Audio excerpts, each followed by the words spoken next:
Joey. Hold on. We are live with Joey Temprile. Nice. Temprile? That's pretty good. My Nona would like that. Yeah. Really? Oh, yeah. I'm just back from Italy, Florence. I shouldn't say that. You look tan. You do look tan. Really? Yeah. 1 degree of pink different than my regular pink. That's your comment, not mine. I'm just happy to see you, buddy. Welcome back. You too. And online, I saw you doing a clean. Who's doing clean? That's not a clean, I don't think. Well, it's like no. I looked at it again because you caught my attention. Usually, I will skip by that. I'm not gonna lie, but you're like clean. That you know. I did look at it to critique you today, so I can make fun of you. But no. So how do you do my understanding of the clean is that you pick up the weight like you would in a deadlift. Is this thing blocking my face a little bit? I'm gonna go over here. You're good. You pick it up like you would a deadlift. And then you just kind of hang it at your hips. And then when you leave the ground to move the bar up to the sort of front squat position before you press, I was pressing too. So when you do that... Well, that's the jerk. The clean is just your shoulders. So the clean, my understanding is that you're supposed to actually not pull with your arms, but rather your hips should propel the bar and you should try and get under it. Right? I'm no expert, but correct. Absolutely. This is not a big arm pull. This is more you using your leg strength. That's why I wanted to do it, because I don't do enough jumping anymore. It's so fun. I used to do like box jumps and stuff a lot, but I just now I'm like in more preservation and maintain speed mode than I am like... One of the highlights of everything I've done at the gym, which is not that much, is me and another guy, Charles, same day. We were working up to this, but Dan Radix in Oakville here got us to do a 250-pound clean. That's heavy. It was... I've never done it again. That's just to here. To the shoulders and standing up. And it was heavy, and you know that moment where you just feel like a champion for that second. It's huge. I just felt like that's champion. A huge. I've never. But it was called a squat clean. So like you're barely getting the bar. You're just getting the bar like up here, and then you're really getting under it. Really. Yeah. Do you use the? There's a name for. I'm not good enough to tell you how. But those shoes. Do you have the shoes? Lifting shoes. That day I did. Yeah. I was all out, belt, everything. Chalk. Chalk on the hands also gives you 10% more strength. I do believe that's a known fact. I do believe that. And one thing I've taken to in the last little while, I want to shout out my physiotherapist who's a Bitcoiner. He has helped me tremendously with my sort of lower body, I don't want to say alignment, but like strengthening some of these things. Like my big toe was giving me a hard time. I didn't know what it was. It was actually my calf that felt weak. And he's like, no, you have this thing called like posterior tibial, like whatever, some kind of tendinopathy. And so I've been going to this guy once every few weeks with just little injuries, little dings. I have like a regular kind of standing appointment with him. He's in Waterloo, so it's a bit of a hike for me from Dundas. And, you know, he told me that if I'm doing squats or doing stuff at home, do it in bare feet. And so I had these toe spacers from years ago that I just never kind of got into. But now that I kind of know how it feels to use that toe, your big toe, like this morning, you can't see it in the video, but I was barefoot or in socks, I forget. And so like the more you kind of know about these little parts of your body that really they will give you it's the difference between getting the lift right and getting the lift up to, you know, the weight you want and struggling or hurting your back or hurting your knees, little stuff like that. Like I don't have any tendonitis in my knee anymore. It disappeared. My hamstrings are still kind of tight, but that's another thing entirely. My hamstrings are so tight, it's giving me a pelvic floor issue. How's that? I'm 37 years old and I have a hypertonic pelvic floor. You know what that's like? Do you want to hear a story? Do you want to hear a story? Tell us. The last year around February, I honestly thought, this is way too much TMI, but whatever. It's fine. My friends are going to hear this and laugh. I had like this like feeling of tightness, like in my kind of, now that I know, it's like in the bottom of my pelvic floor. And I went to my doctor. I'm like, something's wrong with my prostate. He goes, no, there's not. He's like, we've done like blood tests, urine tests. I'm like, no, I want you to check it. He's like, you're too young. Nothing wrong with it. I go, I'm going to go pee. I'm going to come back and you're going to check it. And he goes, I'll do whatever you want. But like, I'm telling you, nothing's wrong. Had a prostate exam at 30. I was 35 at the time. What an experience, number one. Mm-hmm. I'll never do that again willingly, for sure. But it led me to understand a little more about this whole like system. That's your hips, your lower back, your hamstrings, all these things. And I was hey, some people have to learn the hard way. It's crazy. I have like no flexibility, and everyone knows this. Even my dad, who like can't throw a spiral or swim, watches me play sports, and he's like, "You're too tight. Your body's too tight." And he's right. And you know, it's funny. The older you get, and you know this because you've had serious injuries, right? Yeah. You had your Achilles, whatever. Yeah. the older you get, the more you kind of realize that everything works in unison. And if you're trying too hard to push one muscle group, you're out of balance, and you maybe are too tight or too loose, or, you know.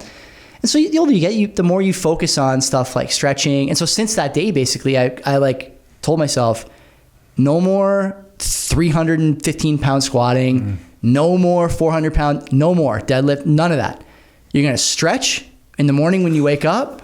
You're going to... So hard. Yeah. It's a pain, right thing to do. but you have to do it. And this physio thing is a part of that too. And so, you know, long story short, you know, taking care of your body the older you get is big, because you don't realize how much of a pain it is to have these problems until you got them. And once you got them, trying to go backwards, you know, is an exercise really of patience more than anything.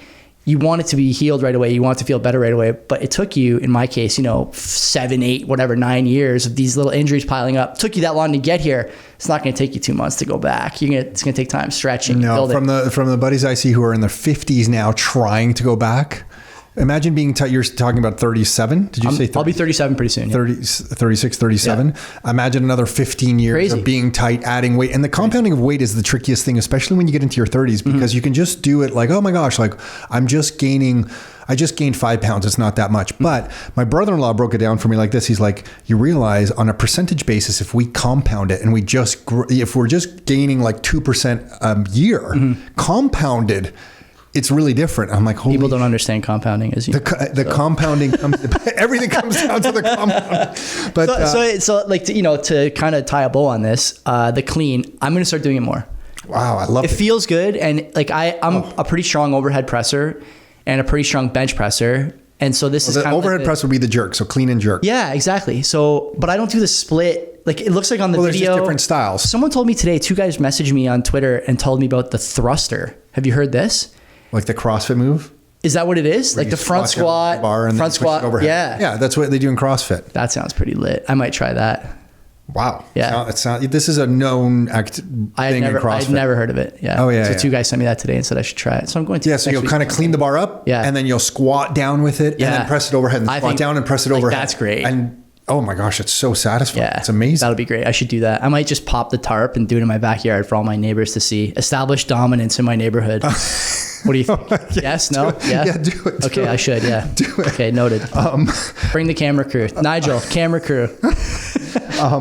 So where we hit the presidential elections in the U.S. are on right now. Yeah. Price controls are being talked about. Love it. Yeah. So where is this? Do you want to talk about the Biden step down? Kamala Sutra pulling the ultimate coup on this old man. Are you kidding me?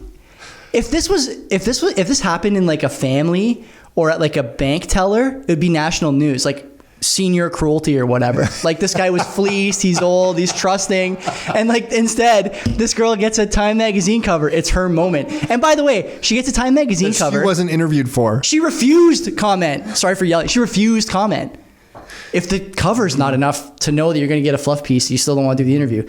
And instead, her and Tim Walz are interviewing each other about taco seasoning. What the fuck is that? The run up to this election is so wild because right before the assassination attempt, I thought, wow, it's pretty quiet. Like it felt like there's something seems off. It seems too quiet after watching many years of presidential election or many times going through a U.S. presidential election cycle. Like, it seems off. And then there was this assassination attempt. But then I felt like I did go on vacation. So I don't know if that mattered, but it felt like 2 weeks later, that was completely out of the news, and there's no more info on like what happened. There's no more info on anything, and we're just onto something completely different. I mean, you had and then the whole Biden thing. Crazy. Do I have the right sequence? I don't even know. You do. See, the Biden thing happened after the assassination, and then no one's even talking about. Now it's just like, well, is he even the president of I guess he's still the president of the U.S., but he's not fit to run again, but he's still the current president. But no one's really drilling in on that. And what do you want to drill in on? And then what is there to drill in on? Like the thinking man, I mean, even the barely thinking man can see that this guy is like, he's hanging on by a thread, right? He's hanging on by a thread. Antonio Brown. He does have moments where he does speak clearly. Not really. Give him that. Not really. I think there are some, because he surprises me, because I'm a doubter, and then he kind of shocks me. I'm like, oh my gosh, I completely understood those 3 sentences. I don't know. It's pretty few and far between. Antonio Brown does this thing on Twitter. I don't recommend going to his Twitter feed if you're like sensitive of mind or heart, but he runs this thing called CTESPN, and it's like, these people who just are acting crazy. And Biden is like a primetime candidate for some of these, like, because the things he says, I shouldn't say says, but said for a long time leading up to the coup from Kamala Sutra, which is a name everyone should be calling her. I think we should have that catch on. But, like she becomes the presidential candidate for the party based on a letter that gets written on his letterhead on a Sunday morning. I remember there was some controversy about that it wasn't even the White House letterhead. I don't even know if that matters or doesn't matter. But it's that you're in the Tyson zone now. Did I ever tell you what the Tyson zone is? No. The Tyson zone is this thing that Bill Simmons came up with, I think. Sports writer, used to work for ESPN, now does his own thing. The Tyson zone is when, back in the 80s and 90s, when Tyson was in his heyday, Mike Tyson, I could have told you anything on a Monday morning with regard to what Mike Tyson did on the weekend. He got married to a porn star. He was seen walking around downtown Vegas with a tiger, and you would have had to believe it. And politics in the States is there now. It's in the Tyson zone. No matter what I say to you, you have to, you're not going to dismiss it outright. There's no way to dismiss the possibility that Biden never even saw the letter until it was published, that no one asked him to, that he never said he would resign, that his wife has been running the show for 4 years, that how do people feel that took a lot of shit over the last 5 or 6 or 8 years, I guess at this point, about this deep state thing? I don't know if I would call it deep state. It sounds kind of ominous, but there is a permanent bureaucratic class in Washington. I think that's running all the show. We're saying the deep state is. It's just this never-ending bureaucracy. It's more palatable. There's more palatable ways to share that sort of viewpoint, and I think people now are kind of realizing, holy shit, man, what's going on here? We're in a couple wars overseas. Do you think people are realizing it though? Oh yeah. Yeah. Oh yeah. My normie buddies are. Yeah. Oh yeah. They realize it. I got buddies. You're giving me hope. Videos of the shooting or whatever. A lot of people saying there's 2 shots, 2 shooters, whatever the case is. I mean, there's a lot of theories and conspiracies and I think distractions, quite frankly, because as you mentioned there, who's running the country? Mm-hmm. It's pretty important for us as Canadians that there's a competent president. I don't have to agree with him politically, but I need him to be in his own mind a little bit more than what I'm seeing now. And it should be scary to people. But anyway, yeah. What do you want to talk about the election? Who wins the election? Is that it? Who wins? I hope Harris wins, honestly. So you're on the acceleration path. Yeah, I think it's a mistake to bet against the left. Do I think they cheat during elections? Yeah. I think both sides cheat. I think they're better at it. I think there's an entire base of people in the United States and Canada that rely on handouts. That base is growing every day. They're only going to vote one way ever. There's seemingly now on a 4-year cycle of pandemics and vaccines here. I saw monkeypox is back in the news this morning. There's cases all over the place. Okay, I guess it's about that time, I suppose, to lock me down again. I'm ready. I got to see if you gave me a pretty serious look when you said that. I don't care. Lock me down. I don't give a shit. Who cares? Do you care that much? No. If they did it again. Yeah. No, just laugh. And so the problem is you and me don't care for a different reason, because we're asset holders. If you want to send my bags to the moon, go for it. I'll sit around and play video games and try Zins, like I was saying before. Never tried them. I'll try a couple of Zins, have a couple 11 a.m. whiskeys. Why not? I'll come here. We can hang out. Maybe I'll finally play NHL 94. Whatever. For us, it doesn't matter. But for this other, sort of, I don't want to say underclass, but this class of people who's maybe new to Canada or struggling a bit, and there are many, what are they going to do? They're tied up, man. And so I think if you look at the political landscape, it's a mistake to bet against these parties who are giving stuff out, because more and more people need it. And if there's one thing about people who vote that way, it's that they will always vote for short-term, real or perceived relief, even if it guarantees their long-term demise. They just don't know. I think she wins too. So what do you think then? I'm trying to think, what would be the crazy thing that happens between now and the election? Or maybe it's something right after the election. Maybe she wins and I don't know, there's some policies that come into place pretty immediately that just shock us. The Bitcoin stuff should worry you. I think that they're clearly anti-Bitcoin. Her crypto town hall the other night. Yeah, what was that? I kind of missed that. Oh my God, it was a who's who of idiots. Mark Cuban, a few other people who missed Bitcoin, don't understand Bitcoin, and want to pump their bags of whatever garbage, they think they can push through for the United States government to support, or at least not completely neuter. That's not good. I think the other thing to look at is really some of the policies that may come for Americans, more specifically than for us. Did you see the housing proposal this morning from Kamala Harris? Is that the 25,000? From Kamala Sutra? Yeah, stop me if you've heard this before, okay? I'm just going to read it to you verbatim. It's honestly funny, but also kind of sad. Because this is going to sound very familiar to you if you're Canadian. See if this loads here. Here we go. This is the proposal. Build millions of new housing units, take on corporate landlords, and give you $25,000 to buy your first house. Stop me if you've heard it before. What can we, you want to know what happens if you do that to your housing market, to your financial markets? If you make homes a viable investment and take away productive capacity because of that? I mean, look, we're in the middle of it now. We're in the thick of it over here. And that's exactly how we got there. Basically, I think a lot of people would say there was some other contributing factors, immigration policy and whatnot, but that's a big one. But people will vote for that. They want short-term relief. They want to think that they're voting for a party that will give them a house. So I think that's another concern if you're an American. And then maybe the last one, Tom, is war seems to be on the table again, big time. Because as we know, during periods of market turmoil, economic turmoil, what is the best kind of distraction / enemy for everyone to unify against? It's always war.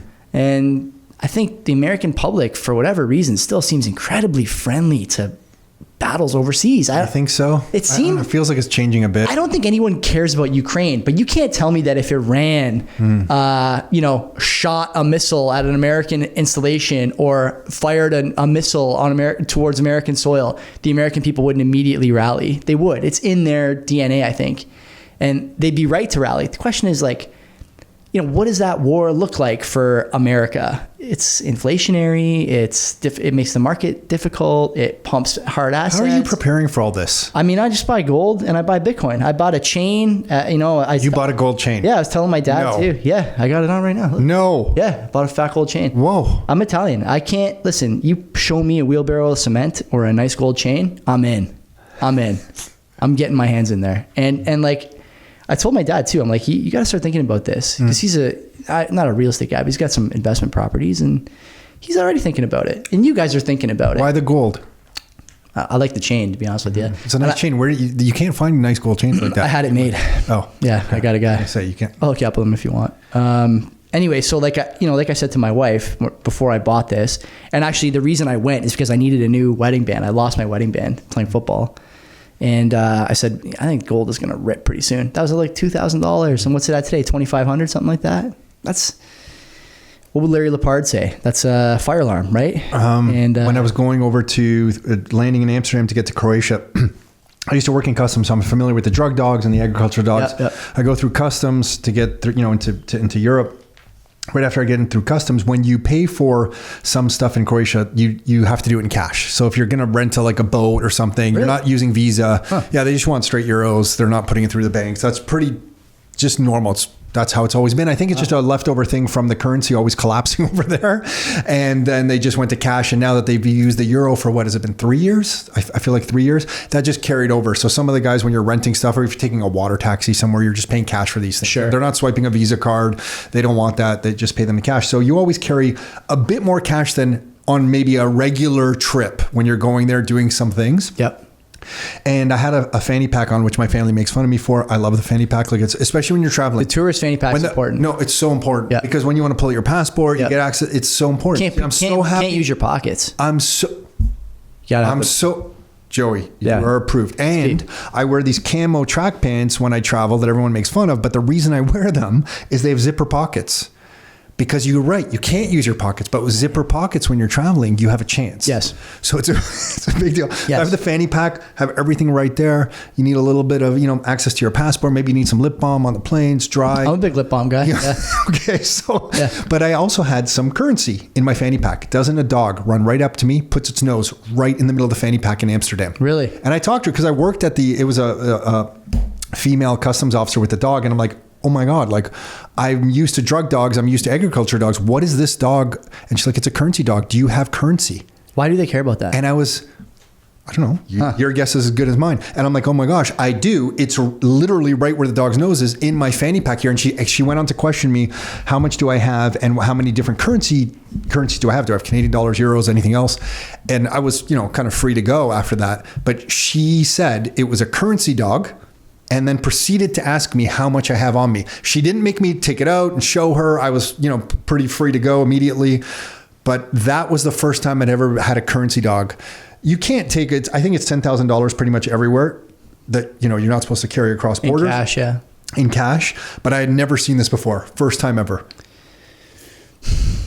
What is it? What are we supposed to make of that? I don't know. It did stun me. Yeah. I'm like, okay, so is this just one price controlling mechanism that? Well, that's one way to view it, but isn't the other way to view it that they don't want you this is standard, I think, tax wise. They don't want you coming over with stuff that's evading taxes, but the tax regime is going to get more and more oppressive. I've said this on your show before. I say it on mine all the time. This idea that you can clamp down everywhere all at once at all times it's not a real solution to the problem they're trying to solve, this evasion, right? And I think as more people realize they can't make ends meet, you're going to get more people who are willing to take chances with $9,000 at the airport or $8,000 at the airport. Now the question is, do you think you can get through the airport with 8,000 euros? Mm-hmm.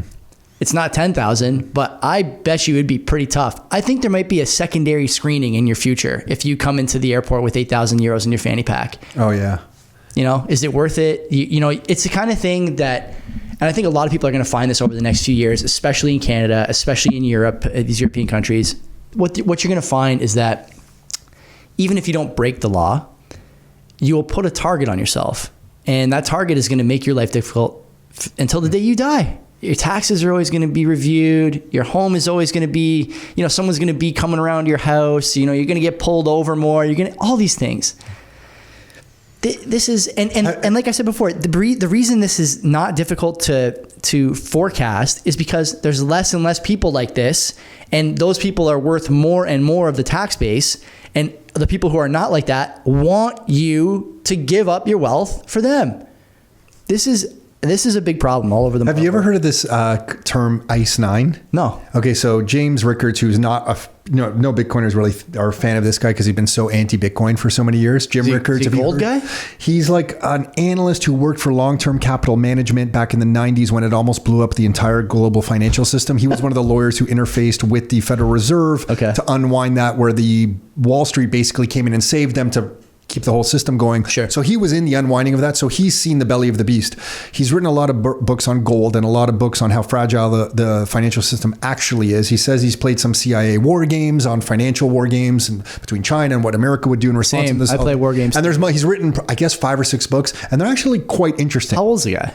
He's, I would guess, mid 60s, late 60s, something like that. We actually, I was going to say I wasn't going to say it. Now I'm going to say we actually had him booked for the show, but nice. but I mentioned that I was going to ask him some Bitcoin questions, and then it didn't happen. Wow! Because I was a big, at the time when I booked it, I was like 50% gold, 50%. When I was in that moment, sure. And I was like, oh my God, I want to ask him his thoughts on Bitcoin. I'm a big gold guy. I love his writings. He immediately opts out. Yeah. So I don't know if that's changed. That was I feel like 2020 timeframe sometime. But anyway, in one of his last books that he wrote, I think he has 6 really good books on all of this stuff. He talks about ICE 9, that the financial system, when shit hits the fan, they'll just freeze it all. I think it's like a James Bond thing or something. They talked about ICE 9 when everything just freezes. There's one substance, once it touches one thing, the rest of everything it's connected to then freezes. So that the financial system, when there's one problem somewhere and no one's going to be able to predict where it happens. Maybe it's some Australian banking system. Maybe it's something in China, Japan, wherever it starts. But that would quickly go global. The whole system will freeze. And that's what he refers to as ICE 9. At that point, everything is revalued. So while the banks are closed for your safety, everything in those 5 days, 10 days, 15 days, whatever it is revalued. Revalued by who? The central banking system. Okay. To liquefy the appropriate parts of the economy that need it to make it work again. And then when you're cashed out, so when you're cashed out of whatever assets you may or may not own in that moment, by the time you're cashed out, the purchasing power of the dollars that you had, so if your life savings, let's say, is $100,000, by the time you take that $100,000 out, it didn't buy what just 5 days earlier it bought. Yeah. It buys a fraction of what it bought. And whenever I've heard that, I've always thought, holy shit, I think that applies to me right now, because in the fall of 2022, I think it was, when the British pension system almost busted. I don't know if you remember this. Yeah, Liz Truss. But BlackRock, she made some comments. Yeah. BlackRock basically went to the Bank of England and said, listen, if you guys tonight do not buy some of these bonds we need you to buy, we are dumping everything to cash. And I thought of the British guy who'd worked his whole life, who's now like in Spain, living in some retirement condo somewhere. He's on fixed income. He's on fixed income, but he thinks he has some assets. He only has dollar exposure to some assets. Yeah. He doesn't actually own those assets. And if he's liquefied out into cash, by the time he gets the cash into his hands, so the worst part isn't that he doesn't own the assets. And it's not that he not only doesn't he not own the assets, that he might just have the cash equivalent of the assets when he really needs them. It's what will the cash be worth when it gets into his hands? And I feel like the probability of an Ice 9 moment just increases on us a few percentage points every year. Yeah, it's pretty high. And it's like, yeah, we're high now. It's 10 times what it was. You know, it's still lowish, but it's 10 times what it was before 2020 for sure. And it's what's made me really appreciate, and I never really thought of this deeply about Bitcoin, is that the self-custody component of Bitcoin is one of the most beautiful things. Yeah. Because if I think about my own life, what do I really custody? Like, if it's not the chain around your neck, nothing. What do you really, like, if you own Apple shares at TD in your online trading account, do you really own those shares? No. Or do you have dollar exposure to those shares and that's it? Exactly. So that's kind of what made me appreciate something about Bitcoin. That was one of the aspects I always did, but really made me think, oh, wow. And then the currency dog that you go through, I'm like, man, the fact that you can custody this thing the way you can, it really is beautiful. It's great. And I think a lot of people are missing that when they think about what Bitcoin means to them. The thing is that you can't learn that lesson. Yeah. How do you learn that lesson? You can't until something happens, right? Yeah. Like, it's also, how do you teach the freedom of speech thing? Like, my father went to jail in the former Yugoslavia, he's Croatian, because he sang the wrong song. So he was singing like a nationalist type Croatian song. And so he was thrown in jail for 2 weeks. And I'll never forget when I went there as a kid, my cousins were singing songs in the car, and we got out of the car and they said, hey, don't sing these songs anymore because you don't know who's listening, and people are paid off. That's what they were telling me. People are paid to kind of like rat us out.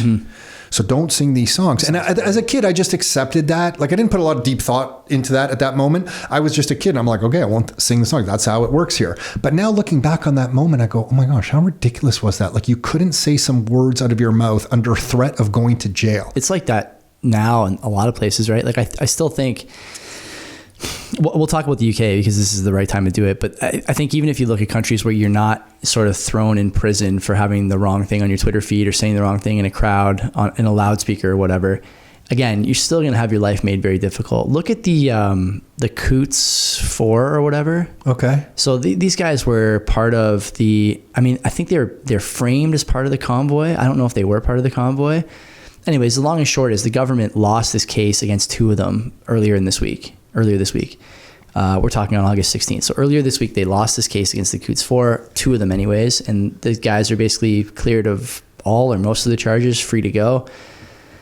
They spoke, they felt a certain way about the government during that protest, like many of those truckers did and many of the people who attended did. And it was anti-regime, clearly, blatantly anti-regime. And the government, and I think what is an unprecedented move, appealed the ruling today or yesterday. They want these guys to rot. And, if you think that saying the wrong thing or singing the wrong song is going to get easier as time goes on, you're crazy. And you can see that in the UK without getting into the, religion and politics of it, everyone's favorite dinner topics. Sharing videos of something that's going on in your country should never be illegal.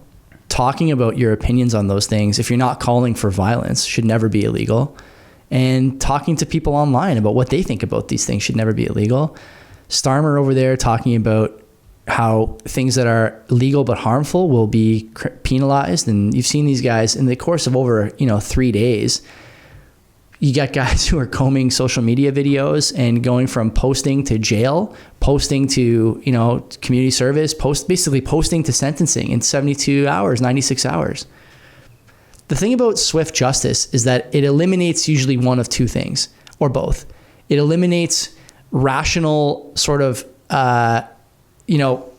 process-based justice that really the whole system relies on, or it causes a chilling effect for people who see this and are like, I'm not going to say anything online. And then you kind of get this sort of broad graying of opinion. And graying of opinion, it seems in my view, is what the UK government is looking for. And to your point, the Croatian government may be looking for that in the past. We don't want anything that strays too far outside the line. Pro-national, anti-national, whatever. We don't want anything that strays outside the lines. The conversation is free so long as you keep it moderate. That doesn't do anybody any good. Mm-hmm. And what it does in reality, sort of pragmatically, is it drives these people who have these opinions underground.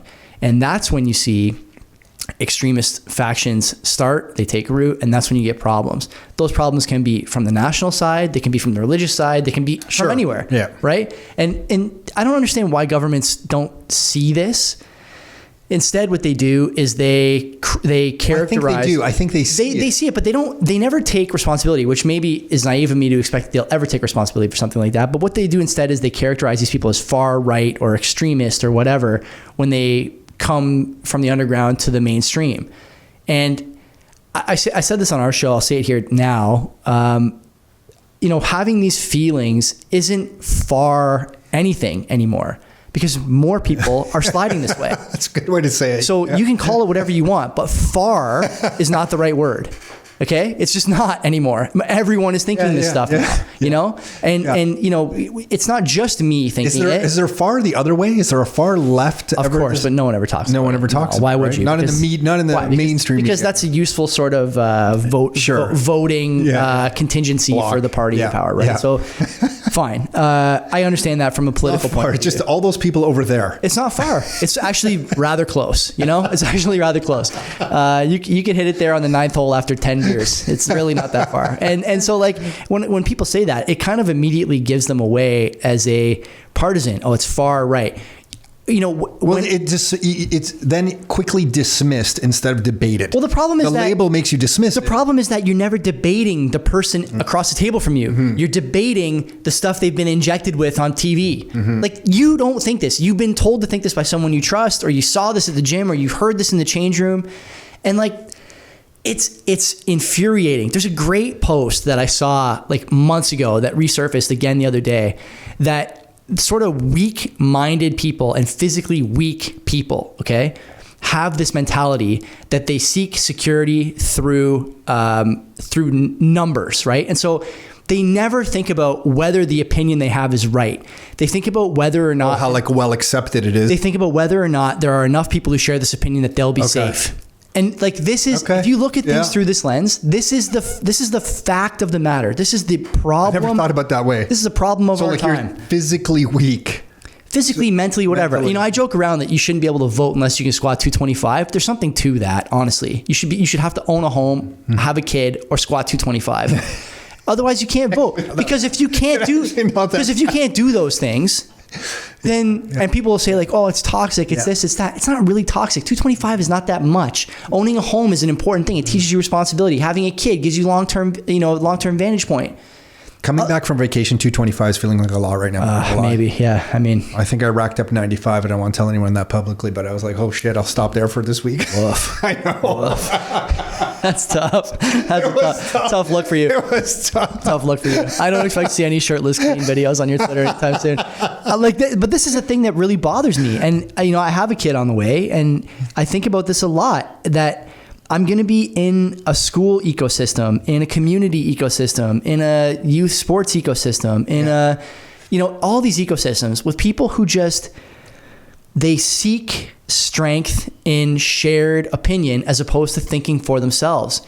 And when It's also, I think that most people work for corporations. That corporation's going to have a policy. The corporation is usually not led by one personality. It's usually led by some sort of board or committee. Sure, yeah. So that you can't really work for a corporation and speak your mind freely because the committee might decide that that's not wanted here. 100%. So to be fair, there's like this thumb on everybody where it does kind of hold. But what is really the linchpin there? The linchpin is that you're so weak that you're afraid what will happen. You keep coming back to you're afraid what will happen if you get fired or lose your job. Nick, get in here. You're so weak. Joey's speaking your language. Like, you're so weak that you're afraid of what will happen. You know, this is the same thing. Like, I learned this lesson the hard way when I was a kid about women, honestly, in relationships. Like, if you're always worried that your girlfriend's going to leave you, she's going to leave you anyway, and you won't learn anything from the experience. Sure. But if you man up, okay, and be the guy you want to be and do the things that it takes to get there, not only will that girl not leave you, you will learn along the way. And guess what? You may even decide that you don't like that girl because she's holding you back, like or giving you a hard more. Exactly. Yeah. And you find someone who wants to go on the hero's journey as opposed to just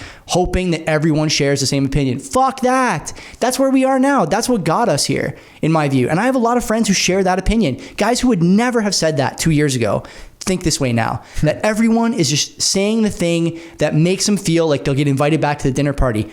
Don't go to the dinner party. You got to be the guy at the barbecue who nobody wants to talk to. Outcast. But I say this. I'm fucking, now you're pointing your finger at me. I'm gonna keep. I'm pointing now. This is like a half-baked thought, but I'm gonna do a barbell and Bitcoin video about this at some point in the next few weeks. After a million caffeine, Zins or whatever. I'm on the Zin thing. I'm going to do a video about this. I'm going to say... You Zin is dangerous. You Zin is dangerous. I know. Keep going. You're going to be the guy at the barbecue who everybody knows has abrasive opinions and doesn't want to talk to, but everyone's going to be forced to talk to you because you're the most interesting guy there. That's the guy at the barbecue you want to be. The guy no one likes, but everybody has to talk to. And like, this is, you bought the meat. Yeah, or whatever, right? Or like, you're the biggest guy there. You're the coolest guy there. Like, there's something to that. And I think... Well, you have opinions. Yeah, and like, instead, what do you see? You see more and more people showing up, and they're just like, oh, did you see the Kamala? She has a groundswell of support. No, she doesn't. No, she doesn't. Trump is evil. No, he's not. Like, you saw this on TV. You just keep, So these polls are not to be trusted? No, and these people are going to be lining up for the monkeypox booster. Like, these are the same people. And you cannot build a society that lets these people dictate the direction, medium, short, or long term. It doesn't work. And the more we allow this to happen, the more we will be going down the wrong road. There's really no doubt about this. This is that whole like weak men create hard times thing. Yeah. So then democracy, maybe it's just what you contribute is like your voting percentage.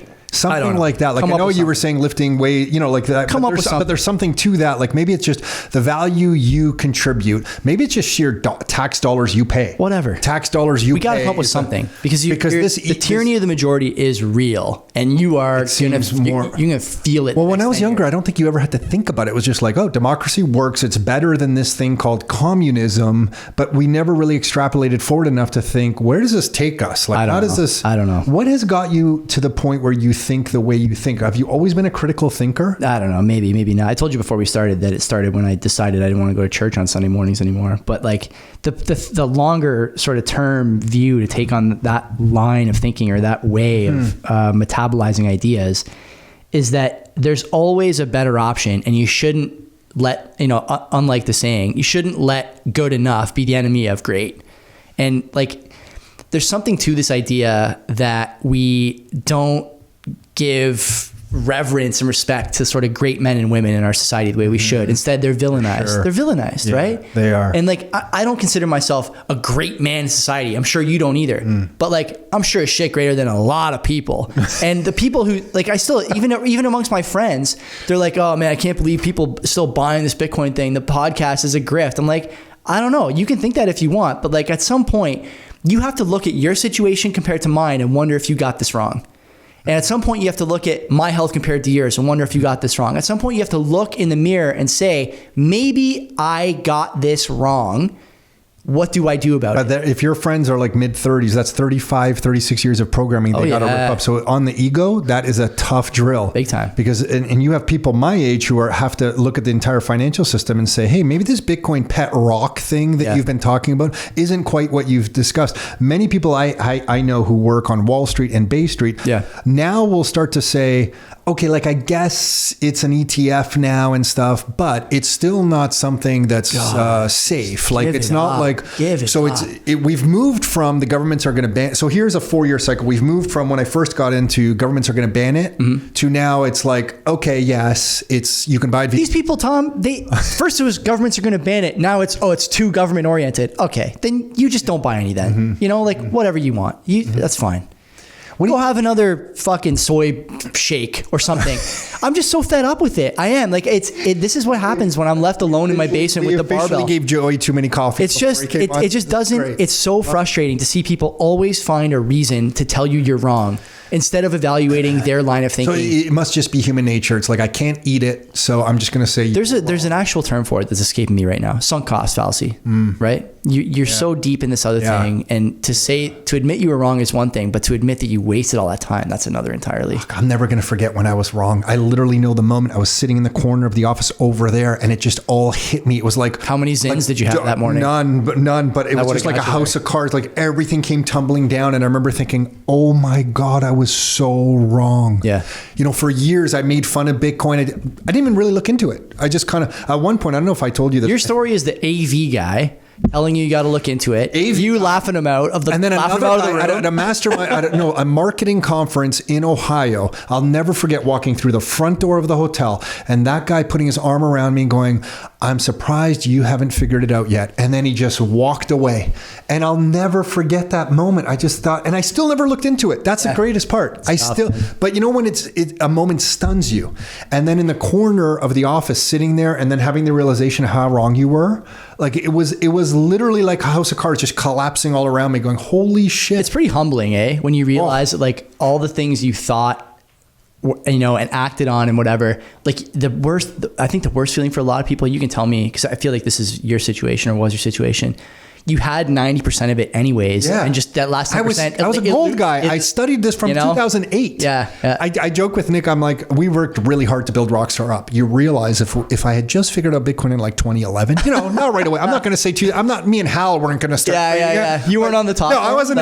But 2011, if I just figured some of this out, Nick, I go, you realize we'd be landing our helicopters on some yacht in the Mediterranean. For sure.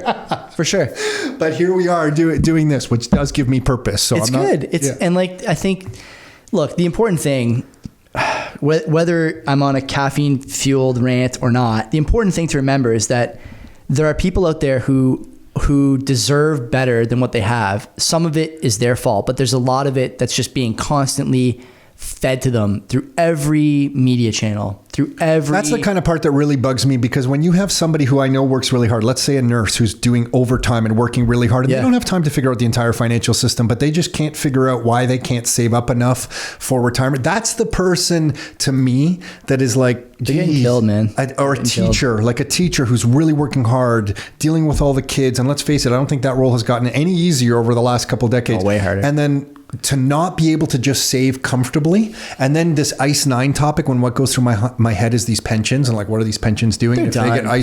Pensions are toast. Like there's so much messaging now from the CPPIB itself. I mean, these guys are running ads during the NBA All-Star game about how the pension is fully funded and liquid. To me, that's... Are they? Oh, yeah. But who cares if it's fully funded? It doesn't matter. Yeah. This is the thing. You keep telling me it's fully funded. I'm not arguing whether it's fully funded. I'm arguing what it's worth. Yeah. That's what I'm arguing with you about. What is it worth? And, like the pension, the CPP is this golden goose that our finance minister says. I think it was for a long time, like a really quality system, but now it's a Ponzi scheme. We're constantly being forced to fill the bottom layer of the pyramid with just lower and lower wage people, lower and lower skill people. We can talk about the new policy proposition from the Liberals about tier 4 and 5 temporary foreign workers if you want. But this idea that the pension is going to be well-funded and sustainable in the future. No, it's not. Don't rely on that. If you do, it's going to be to your own detriment. Do you know who happened to get a job at the CPPIB over the last year? Just pure coincidence. I'm sure it was all merit. Tiff Macklem's son. So like, I did see that. So that's pretty cool, I would say. That's pretty cool and chill. Very, very neat and interesting there. Okay.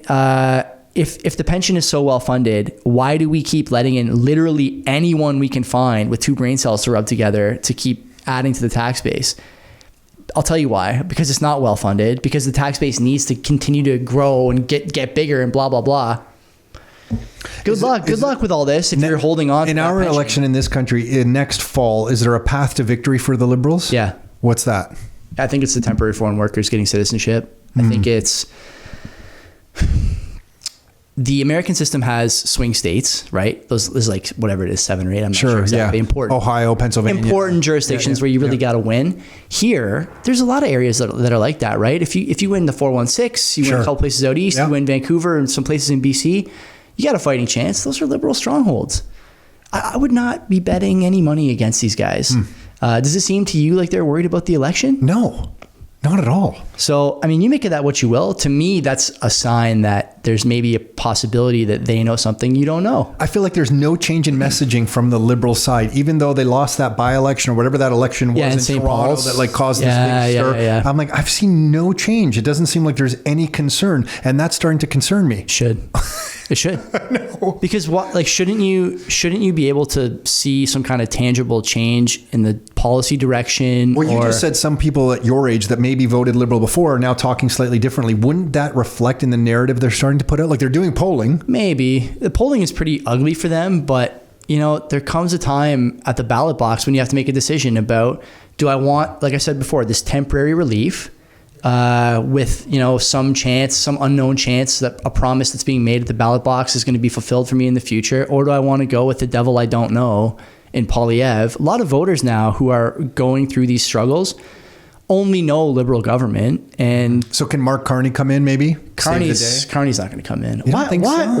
What benefit is it to Carney to come in and lead or take a cabinet position? I don't know if the polling says it's close. He comes across very articulate, very well spoken. He's got ex-central banker, Bank of England, Bank of Canada. Do you remember the Ignatieff? By the way, I'm not hoping for that. It's actually a concern of mine. But do you remember the Ignatieff campaign stuff from years ago? Vaguely. You know, he's Michael Ignatieff. He's just visiting. He's just visiting. That was the campaign slogan the Conservatives ran with against Ignatieff, and they killed him on it. And because he didn't live in Canada, he was doing other stuff. Carney not only was not living here, he was the Bank of England governor. Like, this guy's not. He's a tourist, right? Which is fine for him. I just don't see what benefit it is to him to do this. And it seems to me like Trudeau offered him a position in his cabinet, and he just basically said, like, nah, no thanks, but no thanks. I just figured he'd said that because he wanted to run the whole. Yeah, maybe. I don't know. I don't think the Liberal Party has like much in terms of rudder at the moment. What are your latest thoughts? Not that they've changed at all, or you've given it much thought. So a bit of a strange question. Perfect.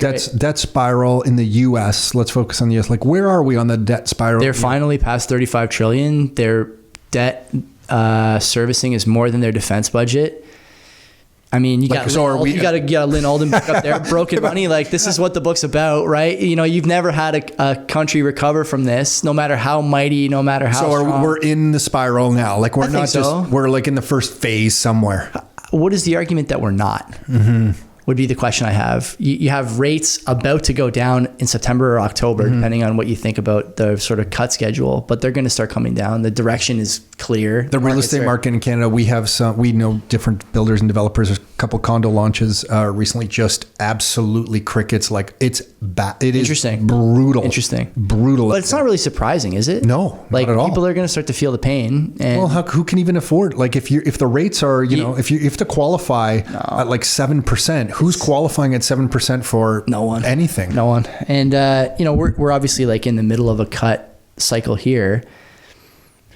Did you see when Macklem cut what he said? He's like talking to reporters. He's like, enjoy this moment. Like, buddy, this is the sign that the economy is rolling over. Not a sign that we're enjoying the moment. Put out some tweet saying, what a great economy where we are the first. We are the first country of the G7 to cut rates. And I'm like, I don't think you understand what cutting rates is indicative of. It's really hard to watch. It's really hard to watch that because, like, I get it, you get it, but the average person is like, nice, like, finally relief. Yeah, we're amazing. We just what you should be thinking is like, okay, the rates going down means all the hard asset prices are going to go up as people of means retreat to hard assets. What is in the next year? Because now we're entering a historic Bitcoin phase where price could potentially move in 6 months, 12 months. What do you think it does? I'm not going to hold you to it. I just mean like have fun with it. What do you think? You got to think without all this like government dumping we've seen over the last, what? I think the government's dumping today. US, I think they sent something Germany, Mount Gox.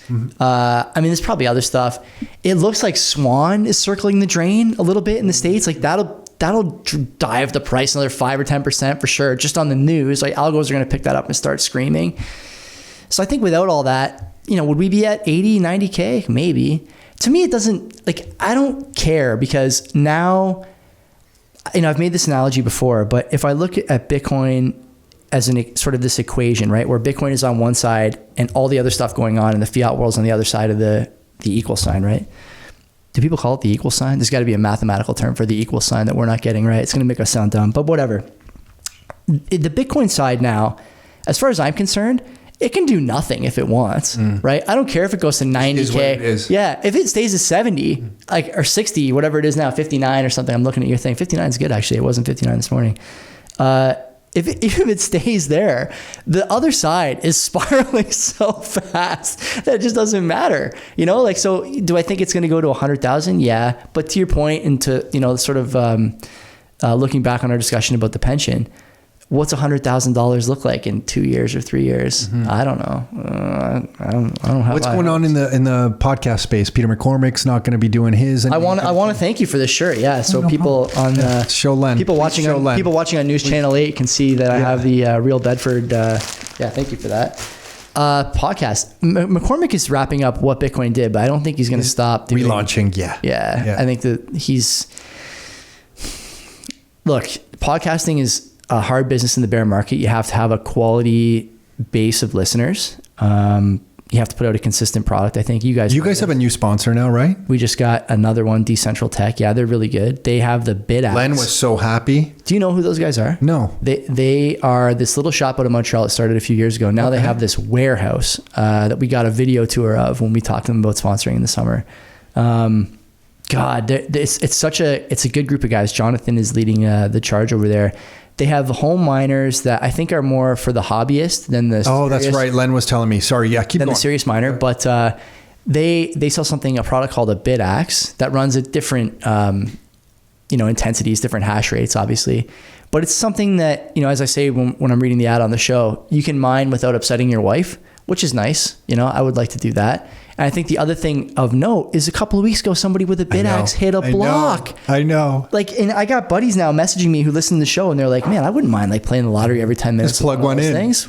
What's the worst that can happen? And even if you don't... Is it plug and play that thing? Basically. Mm-hmm. Yeah. You can set it to Brains pool or whatever pool you want. Brains is not a pool anymore, but you can do whatever pool you want. And but you obviously don't have to. You don't have to. You can play the lottery solo if you want, like this naughty boy did, and hit a dinger out of the park. Good for him. I would say though, like I've said this to a few buddies of mine. I was just talking to a friend this morning who wants to buy a few. I said, you know what? Set it to a pool and just have a little flow of KYC free Bitcoin. Mm-hmm. It can't hurt. You'll learn a bit about mining. You're supporting the network. It looks cool, feels good, conversation starter. And I got to give it to the team over there. Those things are sharp looking units. We got to get you one in here. We got to get you set up with one. But they're really nice. And so back to the podcast thing, if you don't have a decent product during bear markets or doing like sideways chop periods. And how have you guys noticed? I don't know. I'm not really talking about audience growth. I just mean people reacting to your messaging over this last 2 years. Have you noticed any changes? Anything different? You mentioned your friends. Some of your friends sound like they're dismissive of it. Other friends seem interested if they're talking to you about Bitcoin mining equipment. The podcast is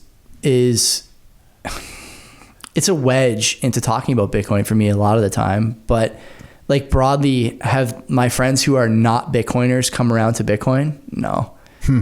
There's two reasons for that. I think one, I can't remember if I told you this when you were at my house, but I'll say it anyways. But one is, I think a lot of people just don't have disposable income. And so it's hard to talk especially in your 30s. Like for real estate, we either get people in their 20s before they kind of start building a family, or we get people kind of 45 plus. Yeah. From 30 to early 40s, we almost get no one. Money's going out. Money's going out. And you're buying cars, house, rent. I'm about to find that out, I'm pretty sure. So that's time. Yeah, that's one thing. And the other thing I think is people still just would rather go to a bank or do what their parents did, or because it's an intimidating subject, whether it's Bitcoin or investing at all. Yep. I mean, how many people do you know that do their own kind of stock investing outside of the rock star space, right? Not many. Right. And I'm in the same boat. I have friends. Actually, I was walking home from a little pizza shindig with my wife and her friend the other night.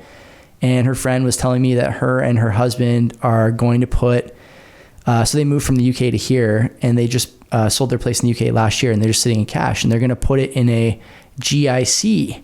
Because it's earning 4.5% or whatever. I told her, I'm like, yeah, it's probably maybe not the worst thing you could do, but it's among them. Mm-hmm. You know, like you'd rather park it in an index fund, honestly, and not worry about, you know, if the index drops, real estate will go with it. And if the index goes up, real estate will go with it. You would be protected there in a way that you're not in a GIC. But she's like, nah, it's too volatile. We don't want to lose. I wonder if people, when they say it's too volatile, if they realize that because it's not volatile down, that means it can never really be volatile up. Yeah. Do you know what I mean? Like, I wonder if people understand. They always think, oh, well, it's too volatile. The volatility acts in both ways. Yeah. Or trying to explain even like that 3% in whatever, lockup, you're going to lose on that. Impossible to explain. You're going to lose because that's not the real rate of growth that you need. I've tried 25 ways to explain this. I fail on every. And you've been trying, you probably try a lot more often. I'm brutal at it. You know, like I don't have that much practice at it. And I say to people all the time, I'm just stubborn. So I keep trying to explain it, but no, I'm failing everywhere. My go-to explanation that has worked a few times at least, I don't want to, dump on anyone who works at a bank. I think those people are trying their best with the tools that they have at their disposal, because banks are a tough corporate environment, in terms of like being on a script. But going to the bank and expecting to get good financial advice is like going to Best Buy and expecting the guy to give you good advice on a TV. He's the best guy at Best Buy to sell you the stuff. But if he was good, he wouldn't be at Best Buy. And if Best Buy was good, you wouldn't be there. The people who will take your calls, they're not competent people, and I think unfortunately. Nick was just wiring some money somewhere, and he was talking to the guy, and I think he used a word like, oh my gosh, this is such old tech. And the guy agreed. The young guy agreed. Yep. I had to recently send something over to Germany. I sent it in Bitcoin. But today I also opened a US bank account for one of our corporations. Mm-hmm. And I mean, it couldn't be more polar opposite. Yeah. Like in the time I sent this to Germany, I was like, how many questions? Disclaimers, questions, trying to beg to open up this bank. We already have a corporate bank account. I'm begging, and then the exchange rate and the fees I'm going to pay. They're so far behind. Wiring They're fees. so far behind. Like, what is going on? You know, TD just sent me. I logged into TD the other day on my phone, and there's like this banner, this like big. Look at this new feature: fractional shares. No, in what? In TD's trading app. So TD, if you have like a TFSA or whatever with TD, you can buy and sell there, obviously. And you can buy a fractional share of a company? Yeah. And so Wealthsimple and all these other places have had this for 5 years already. I had no idea. Oh, yeah. So if the $100 stock price is too much. Every week, my wife, because she doesn't want to have all our money in Bitcoin and Bitcoin equities, mistake, Kenzie, she wants to buy stocks. So I said, okay, we can do that. We'll just buy the ETF. We'll buy ETFs and be done with it. And so every week we park, a couple $100 in these things, and it's fractional shares. It's the full amount that I want to buy, as opposed to having to buy a share and then waiting until you have enough for another share or whatever, right? So it's kind of nice. So I think it's geared towards. And they're acting as the middleman there? Exactly. They just kind of pool it up? Yeah. Or I guess, they're owning it. And there's probably Joey and Tom and Len and Nick who all want to buy a little bit. So here's a share. And we'll hold it, and it's, as you said. It's like a joint venture. It's your dollar exposure to the market, right? Yeah. And TD just put that out the other day. I'm like thinking to myself, to your point about banks and fees and the archaic means through which you have to negotiate with these people to do something that should take 10 minutes on the blockchain of Bitcoin, right? For a couple of pennies. It's like it's a stark reminder all the time that the competition only exists because it's supported by the government. And if it wasn't, this would already be over, you know, and governments are losing power all the time, whether they want to or not. You see this in a lot of ways. Like there's all these examples that you and I have talked about, and I'm sure that other people listening and watching have seen and heard about and talked about. To pretend that this is not going that direction is becoming more and more difficult. And so even if you don't like Bitcoin, you still have to admit that, like, yeah, I think there's a better option here. And whether you are on board now or not on board yet or whatever, eventually it's going to click for you, because at the very least, the plumber who wants to get paid on Friday afternoon instead of waiting until Monday is going to ask you for Bitcoin and for that job on Friday at 3:00. Or sending an Interact e-transfer and then calling the bank to beg them to release it because insane. They've decided that the person you're sending it to, it's on some list and they don't know if they should release it. I had to tell the bank recently that is my friend. Like, I actually know the person that I'm sending the e-transfer. Please release it. It's not right. Even when we send dividends from the company to, like, when me and Len take our dividend at the end of the month, it takes 50 minutes sometimes, an hour sometimes. Like, fine, I guess. Maybe I'm just feeling like it should be faster than that, but 50 minutes is not that long. But it kind of is, you know? Like, it's my money. Why should I have to wait for my money? What are you going to be doing in 10 years? I don't know. Coming here for podcasts, probably. I don't know. You can fly me in wherever you are. I think probably in 10 years, I'd like to still be working and doing the show. Like, it'd take a lot to drag me away from my job, which you're honestly, good at it. You and Len are so good together, man. You guys bounce. You guys are so different, but so perfect for each other. We've had so much fun, Tom. And I love seeing Len in his basement with, are those like cylinder blocks behind him? What? This painted wall. Does he have like a wall of... He's in a very small room. Okay. I don't know what's behind. When he's sitting there with those headphones on, I just love it and how intense he is. My wife, it drives my wife nuts that he doesn't have a wall the same color as the wall behind me. Has he ever come to your house to record an episode? I think Aiden told me this the other day that he's never come or something. He's never been there. He's never been there. I love that. No, I love that. He refuses to come. He should keep that going as long as possible. We do 2 shows together. He's never been to my house. He helped pay for that studio. He's never seen it. What does he say? Just like it's too far away. He doesn't want to go. I love that. I mean, I'm not going to fight with him. Yeah. If he doesn't want to go, just so you know, he's come here. He's come here. You've been multiple to my house. times. You and Aiden came to my house. We're going to play NHL 94 on the TV in the training room. It's crazy to me that he's that committed to the bit at this point.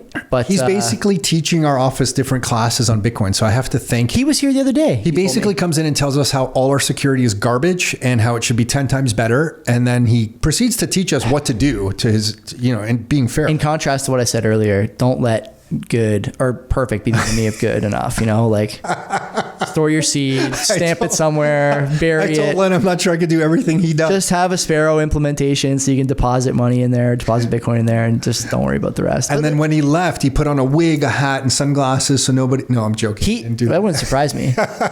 I'll tell you off the air what he does. It's actually insane, but He told me... God bless you, Len. He told me a few things that I don't know if he was joking or not. But he's not kidding. He's like, oh, I love the guy. But you guys, honestly, you guys do a great job together. And the amount of time you put into it and getting the topics and the thoughts you put into it, honestly, you guys are both great at it. And the odd time when I come by and if you guys are live, it just takes all of me not to just shitpost. Like, I just want to scream I just want to, I turn into a high school kid where it's just like, holy shit. It's hard to fuck Len, or I just want to do stupid shit. I don't know what happens, but I respect you guys so much. You can do it if that you want. I dial that right down. And I don't do that, but that's what I want to do. And I just came on your show and called for the gulags for anyone who can't squat 225. So if you want to post, I want to do that out of respect. It's this weird way I show respect. If I'm doing that to you, it means I actually like you. But no, the commitment that you guys have for the amount of information that you put out there, I'm being very sincere here. I appreciate the amount of time that takes, the preparation it takes. Both of you guys, you are so well read on so many different subjects. I don't even know if you think you are. I'm telling you, you are. Len, the amount of work he does to get the headlines for that week. He picks up a lot of good stories, and to his credit, he almost always knows. We never compare notes before the show anymore. He almost always bats 1,000 in terms of stuff that I have read and looked at already. Pretty rare that I get a story and I haven't seen it yet, which, we're operating on the same wavelength in a major way. I think how did I think about this though? Hold on one sec. He's also come to our events and he hasn't been to your house. Yeah. Len really likes us. Somehow we are on Len's approved. He won't come over. He did come over to do the first ever episode of the podcast 3 years ago, whatever that was. But he hasn't been, I've moved since then. That dog died. I got a new dog. I remember my wife's pregnant. I didn't know it was only been 3 years. I was at the, after the lockdowns, there was like the Bitcoin Miami conference. And I remember thinking, because I just got into all this Bitcoin stuff, I'm like, I'm going to this conference. I'm absolutely going. Mm-hmm. And somebody was walking around the conference with a Canadian Bitcoiners t-shirt. And I ran up to him. It was a white t-shirt. I feel like the logo was the original print. Yeah. Okay. Would the logo be like on the chest here maybe or something? Yeah. And I remember running up and saying, I think I had just listened to 1 or 2 episodes. Like maybe you guys just launched or you're pretty new. And I remember running up to the person going, I listened to that. I know who those guys are. Yeah. I was just so excited to see your logo walking around this conference with like thousands of other people, but that's what kind of drew me in. What is the sign that you've grown your audience to the point where you have like a real voice in the community? Like I've been recognized at the gym a few times now. Cool. Which has been fun. My wife came with me to Montreal for the conference and couldn't believe the amount of people who were like coming up to me and stuff, which was really nice. And by the way, I don't let it go to my head. I still do the show every week from my basement. I don't pick up that from you at all. I am never going to let it go to my head because I think now it's more important than ever to kind of just be on the level. But what would go to your head anyway? That you talk and some people listen to what you have to say? And by the way, like I listen to all these other people too. Like when they send me tweets or send me DMs or want to come on the show or whatever, like it's a two-way relationship. And you guys know this from your show and from your business, that you're only as good as the people who you surround yourself with. And if you're just isolating yourself and thinking that you're on the top of the mountain, you will pay the price for that in terms of content, in terms of mindset, all that, right? And so we went to the conference in Montreal. It was awesome. I met up with, do you listen to Looney Hour? Rarely. So I know it's really good. Rich I know Diaz, everyone tells me it's amazing. Yeah, it's a good show. Rich Diaz was on our show the week before, and I met up with him. Steve's been on our show. Yeah, Soretsky. Yeah, he's good too. I don't know Rich. Rich Diaz is the guy who's on the show with him. I see his charts, and they're always really good. Dicker and him are great, and Steve's good too, but I really like him and Dicker. And so we went out for beers, him and my wife and I. And my wife was even laughing. She's like, "It's funny, you guys have the same stories about people who are like, sending you DMs too often or like want to meet up." And I'm like, I don't mind. Like I'm a homebody anyways, not as much as Len, but it's funny that like you grow this community and they value what you say as much as you value their feedback on the show. And that's what makes the whole thing, spin. I would like to propose national meetups, the Canadian Bitcoiners. You sponsor meetups right across the country. Yeah, I know. You say this all the time, the tour. Are you going to the Vegas? Not even the tour. You guys don't have to go. Len can do all this from home. We're going to do it because you could just announce one in Winnipeg and all the Canadian Bitcoiners are there. Right. But it's like you guys are announcing it so people But I don't go. You don't have to go. But just everyone who meets up in Winnipeg at that bar, they are feeling like part of the community. I kind of like you're giving them the opportunity to feel like they're they are part of something because they're meeting up together. I think you actually don't have to attend these things. People would love it if you did. It'd be cool. It would be super cool. Yeah. We have like a Discord chat with a couple hundred people in it that I don't spend enough time in, but that's a little petri dish of like friends who are on the level, and I think would lead something like that. I bet if you just asked for people to nominate themselves on who would just like host the place at some bar in Winnipeg or Calgary or Edmonton, just so that there was someone there to greet people or whatever, you would get somebody nominate themselves in like every city right across the country, and it would be really cool. I think you would be offering people a lot of value if you offer that, because I think what's missing in today's world is the sense of community, like we all know, but you will be offering them the ability to be part of a community that they can only listen to digitally. Yeah. But now they can physically be there, even if it's like 2 or 3 guys at one of the first meetings. It is pretty cool to meet people in the meet space. Like, I mean, you guys do it all the time. We do it. We're pretty introverted. I've enjoyed your events though. Like your events are another kind of signpost for me that people are getting the message from us and from you guys about things not. You know how great when we're introverted, no one believes that, but when we're at our event and I see like you there and Len there and the Bull Bitcoin guys there and like a client of ours I know who's like a great person, and that they're talking to you and they're getting the education from you, then they turn to the Bull Bitcoin guys, and it is personally so satisfying. Honestly, I just feel like I believe that we're like there's something good happening right here. Communities of like-minded people are harder and harder to find, and I think that there's value not only in sort of building communities in the meet space, but also building communities of people who share your opinions all over the place, because you're going to find, I think, or even challenge the opinion. Challenge is one thing. It's really what I should say, like communities of net producers. I like that term from Preston Pish. Communities of net producers are getting harder and harder to find, and it's not like all your friends have to be like this, but it's important to have these places where you can kind of go into the dojo and share your ideas and have someone challenge you and have someone agree and give you another perspective, some more insights from another silo, the real estate silo or the sort of wealth building silo or this independent lifestyle thing that you guys, you know, preach and promote and project. And I think that like now, especially for people my age and younger, it's really hard to do that. Like I said earlier, you know, there's been kind of this graying of opinion and graying of perspective. And so it's hard to stick your head above the crowd sometimes. And I think that you'll find when you stick your head above the crowd, there's always going to be someone looking back at you from above the crowd a little down the way. And you just have to see them, right? And once you see each other, that the noise gets louder and the signal is amplified and more people stick their heads up. Listen, when I played ball hockey, ice hockey, men's league for many years, the best part was the change room, just like venting, complaining, making fun of each other. Like I was just there for the trash talk. My slap shot was deadly. I'm not gonna lie. Okay, sure. Deadly. It's before the before the 95-pound squat issues. But yeah, okay, sure. Whatever you say, man. Deadly slap shot. But the best part was that, and what you guys would be offering if you hosted, not even hosted, you don't have to be there, but if you announce this like tour, virtual tour, but where you're not there, but people are physically meeting up each other and it's like your band or you're nominating that day. I don't know. I just think if I was in some part of Canada and that was happening down the street from me, I'd want to go because I'd want to see who else would show up. I think it's a valid point. I guess the fear would be that maybe nobody shows up, but who the fuck cares? I don't care if no one shows up. People are busy. Like one thing I've learned to accept is that people are busy. And if you tell people you're going to meet up, which Len and I have done in the past, sometimes that meetup has 50 people. Other times, like we just did one in Dundas, kind of, you know, under the radar, me and Huddle D, and there was like 7 people there. And like only half of them even knew that. Why be under the radar?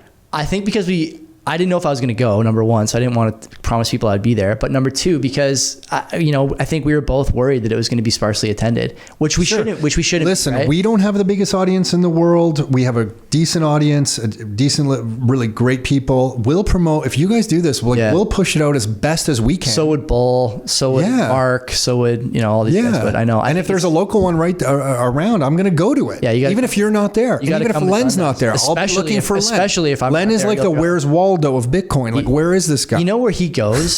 Like he lives not far from here. He'll drive to Innocente in Waterloo. Really? Yeah, for meetups. Yeah, but not. That's good. I guess it's one way to put it. I think. But anyway, yeah, it's been fun, man. And like, listen, bear market.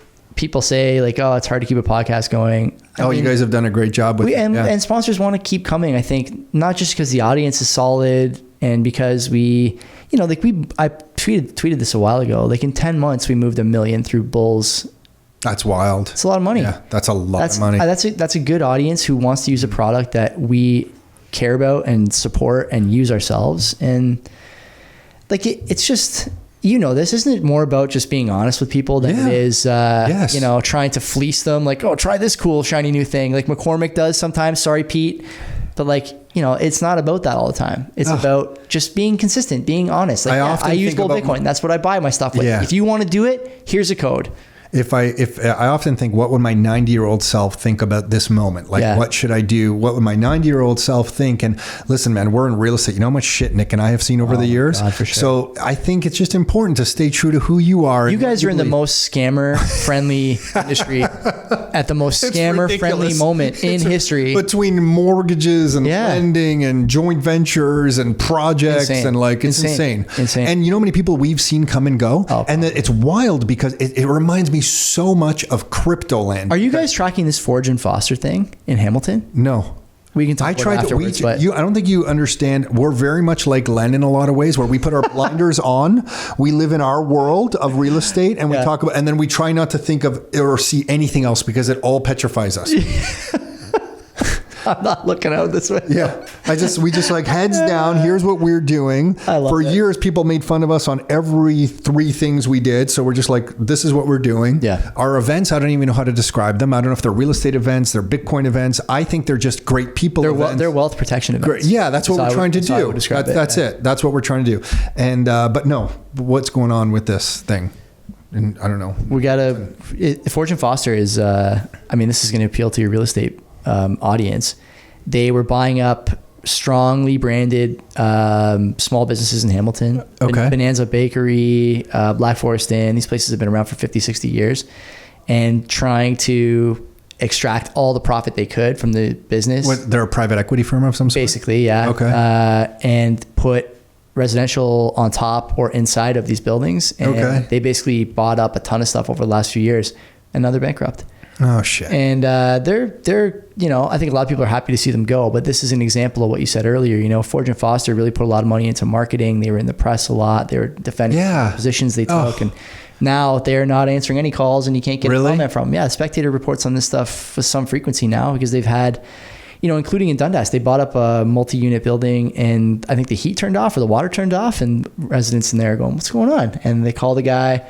He ain't around. Seems like the bill hasn't been paid. There's so many parallels to the crypto space because, I'm sure you and Len laugh all the time when some new crypto project comes up you're like, I cannot believe this is getting attention. When the rug gets pulled yet again. Because in real estate, we'll see something and this is why we'd like to keep our blinders on. And we're like, we can't believe we had a longtime client. This client had been with us for like 5 or 6 years. So in our minds, we thought, we've done a really good job of teaching this person how to evaluate real estate. Like we were kind of patting ourselves on the back maybe a little bit. And we're like, we're really offering value to this person. Doesn't he run in one day and tell us that we needed to buy some US real estate? This is like towards 2010, like great financial crisis, real estate was really in the gutter. And they're like, you have to buy some stuff in Ohio with me right now. And I remember thinking like, I don't know what are the fundamentals? What's going on? Like, what are these properties? What's the income? What's the population growth? Like just all this basic stuff. And the response was, I was told you would answer this way. You don't know how to make real money. Wow. And I just thought, oh my God, this is somebody that we had worked with for like 5 years. And I'm like, I guess everything we had said for the last 5 years just got torn up in that moment of emotion of quick and easy money. Yeah, exactly. And they went on to buy a property that we eventually saw pictures of like a couple years later when he showed us. It was gutted of all the copper piping. There was like, this thing couldn't be sold it was just a decrepit piece of dollar lot, garbage. Right? But he was sold that he was buying properties. I think the term back then was pennies on the dollar. Yeah. You're buying these for pennies on the dollar. Yeah, it's only worth pennies. And then he couldn't get out of it. Yeah. And it's like, that's how it is in real estate. And then when you see crypto, it's like the same thing over and over There's again. a lot of parallels, sure. Yeah. Yeah. Well, just like what are the fundamentals of Bitcoin compared to a bunch of all the other things? It's just wild that people still get caught up in it, but there's always new people. So they're just going through their own journey. And we'll go through this again. Bitcoin is like we talked about, kind of flat down a little bit with all this talk about the yen carry trade or whatever other nonsense is going on in the fiat world. Like, who cares? But as more people join, I've said this to Len too, you will have more ideas coming on how to fix Bitcoin, right? Thanks for having me. I know how to make this thing work better. Okay, well, I wish you the best of luck. Go on. No, that's it. And then the same thing will happen in terms of ideas for people who don't like Bitcoin because they'll have no choice but to talk about it now. Guys like, what's his face? Jeff Snyder, sort of being forced into the arena the last day or two. I just listened to that. It's funny you say that. That's the Parker Lewis taking out the garbage, listening to this. And the guy is so I'll give him this. He understands the fiat system. Of course. Very, very well. He has no clue about money. What's the incentive for him to learn, right? I know, but it's just fascinating to me that he can understand one thing so well and not understand something so close to it. It's just kind of completely mind blowing. And he keeps saying that the free market has chosen an elastic money supply. And I'm like, no, and then he will say, have you ever voted for that? When you go to the ballot box, is it there? And when the rebuttal comes back to him, and Parker is so level headed and so calm. It's remarkable. Yeah. When he comes back and says, well, no, it's like not the free market, or maybe it was Mark Moss who said that. Mm-hmm. Jeff will just keep repeating, no, the free market has chosen. I'm like, well, I don't get to choose how I pay my taxes. Mm-hmm. Like, I don't get to choose that. And because of that, it really kind of forces me into some money decisions that I'm not making a vote on. No. I have to do it this way. I have to collect taxes this way. I guess you could say I can collect them in pebbles or some gold or whatever and then change it into fiat. It's just that my taxes, because I have to pay them this way, you're a forced holder of dollars. Into holding dollars in my bank account. You're a forced acceptor of dollars. You're a forced holder of dollars. You're a forced user of dollars. Not that hard to figure this out. I mean, when I think about whether or not free markets are really dictating to me that I have to choose an elastic money supply, I actually think that what the market is dictating is the opposite, because anyone who has too much of that money gets rid of it. They buy basically things that are inelastic. So the market I mean, the whole stock market is based on people choosing not to get fleeced by the elastic money supply. The whole Bitcoin market cap, trillion or whatever it is, trillion and a half, is based on people not choosing that. Hell, even if you're buying like Ethereum or any of this other stuff, what you're voting is, I need out of this elastic money. You own a house, you take a loan, and that actually did come up in that talk. Sorry, now that's on my head. And Jeff was saying, well, yeah, great. Bitcoin has proven it's just like Apple stock or Google stock, and that it goes up in quote unquote value or purchasing power. But the difference with Bitcoin is that he doesn't understand the tech behind it. It seems like, because of the network that Bitcoin is and the ability to settle the way Bitcoin can settle. Like, there's this whole other side to it. I'm like, is it just conveniently dismissing that you're not going to be settling Apple shares every 10 minutes? No counterparty risk. All these things are purely decentralized, permissionless.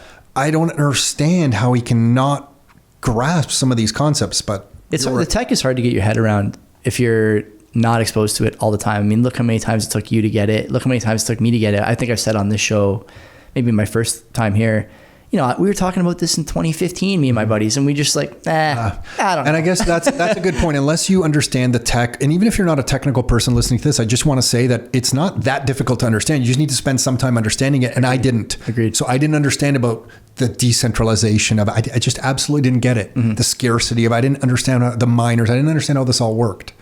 Once you do, then you realize you're looking at something like you've never seen before. There's actually nothing better than this. Yeah. And so the point I think that a lot of people make too, and Snyder may have made this point, is like, well, you know, what if there's a better Bitcoin that comes around? If there is, I'll buy it. But for now, this is the best thing. Agreed. No one's fighting. I'm not going to fight with you about the future. I don't have a crystal ball. No one does. But to pretend that like we should not do this because it's not the best thing now. Like, why did you buy your TV? Why not just keep waiting to buy? Like, everyone is, we've been through this, you know, laundry cycle before with these guys. And like I said earlier, there's going to be new people coming now that this thing has more traction, more adoption. Governments are in, governments are whatever.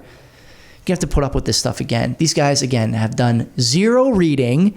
They are sure this is not going to work, and they're ready to tell you why on every platform offered to them.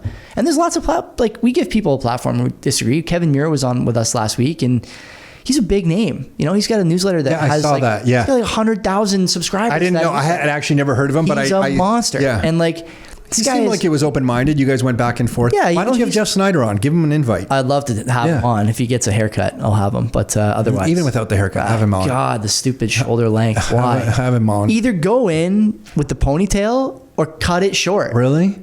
Maybe you should lead with that when you invite him on. Yeah, sure. Can you squat 225 there, Snyder?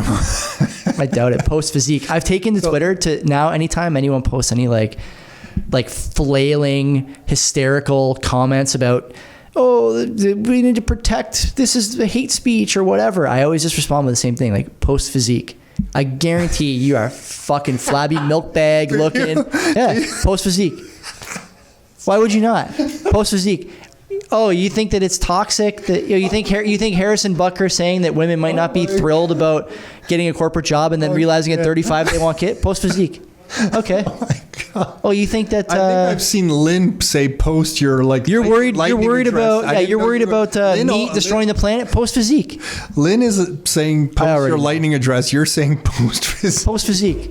I already know what you look like.